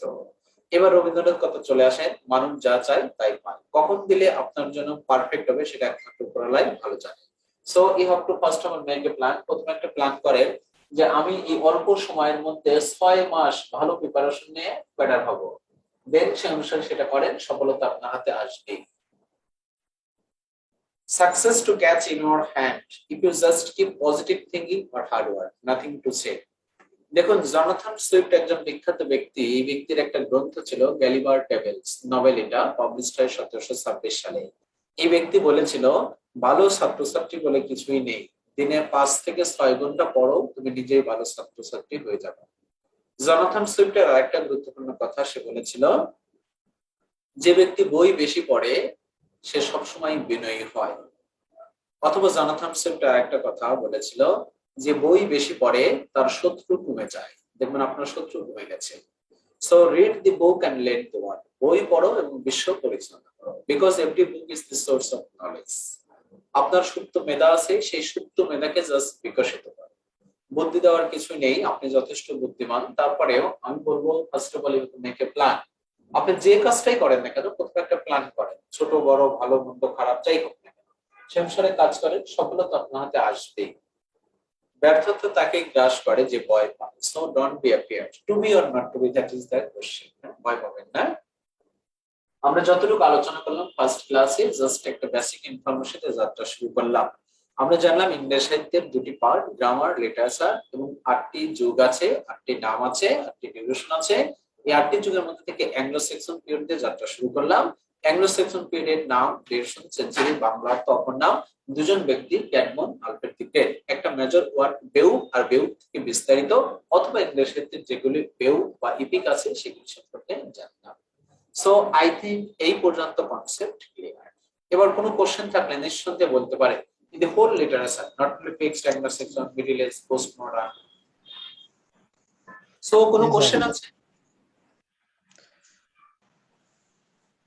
দেখুন, নীরব থাকা ভালো কিন্তু সব সময় না। Speech is great but silent is a greater. মৌনতা সম্মতির লক্ষণ। নীরব থাকা ভালো, নীরব থাকা ইবাদত বটে, কিন্তু সব সময় না। যেমন বাইবেল বোর্ডে আপনাকে কোশ্চেন করেছে, সেখানে আপনি যদি সাইলেন্ট থাকেন তাহলে অশোভনীয় হয়। সো আমি যখন আপনাকে কোশ্চেন করেছি ইয়েস অথবা নো একটা কিছু বলবেন, it will be better for all of you. বলুন, কোন কোশ্চেন? জি স্যার, একটা কোশ্চেন ছিল। বলুন স্যার, 450 এর আগে ইংরেজি সাহিত্যকে কি নামে পরিচিত ছিল? এর আগে গডর বা অস্পষ্ট হিসেবে তুলে ধরা হয়েছে। অস্পষ্ট, গডর, ডার্কেজ, ব্যারেনেস, বা বলা হয় ইমপ্লিসিট বা অ্যানোনিমাস। এর পূর্বে সাধারণত কোনো কিছু ছিল না, কিছুটা গ্রিক রাইটার ছিল, যেমন Plato, Aristotle, Socrates, Homer, Aeschylus, Sophocles, এগুলির প্রচলন কিছুটা ছিল। এর আগে রেপ ছিল, মার্ডার ছিল, অ্যাকশন ছিল, ডমিনেট ছিল, সেভেজারি ছিল, ফ্রাস্ট্রেশন ছিল, অরাজকতা ছিল, এরকম ছিল। দেবদেবীদের রাজত্ব ছিল, এগুলি ছিল। ক্লিয়ার? জি স্যার, ধন্যবাদ। আর কোনো কোশ্চেন ভাই বলুন? জি স্যার। কোশ্চেন ছিল স্যার,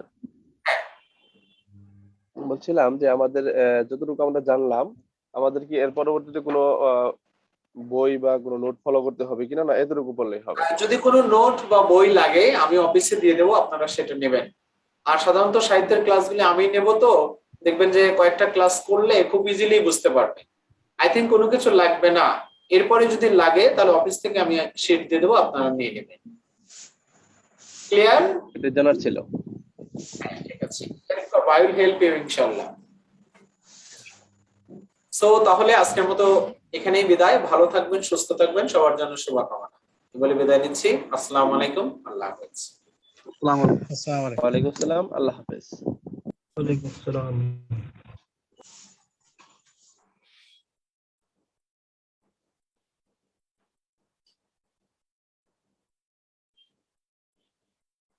আপনাদের ক্যারিয়ার এর কারো কিছু বলার আছে? জি, একটা প্রশ্ন ছিল ভাইয়া। জি, বলুন। বলছিলাম যে আমাদের যে শীট গুলো পাঠানোর কথা ছিল, এটা কি পাঠিয়ে দেওয়া হয়েছে ভাই? আমরা দুঃখ প্রকাশ করছি, আপনার ওই আইসিটি এবং বাংলা সাহিত্য এই দুইটা শীট আমাদের শীঘ্র বের হবে, বের হলে আমরা একসাথে পাঠিয়ে দিব, তাই আসলে কাউকে পাঠাচ্ছি না। আরেকটু অপেক্ষা করুন, ধৈর্য ধারণ করুন, আমরা শীঘ্র আল্লাহর মতো পাঠিয়ে দিব। ধন্যবাদ, এতটুকু জানার ছিল যে আসলে পাঠানো হয়েছে কিনা। ওকে, ঠিক আছে, তাহলে এন্ডিং করে দিচ্ছি। ঠিক আছে, ধন্যবাদ।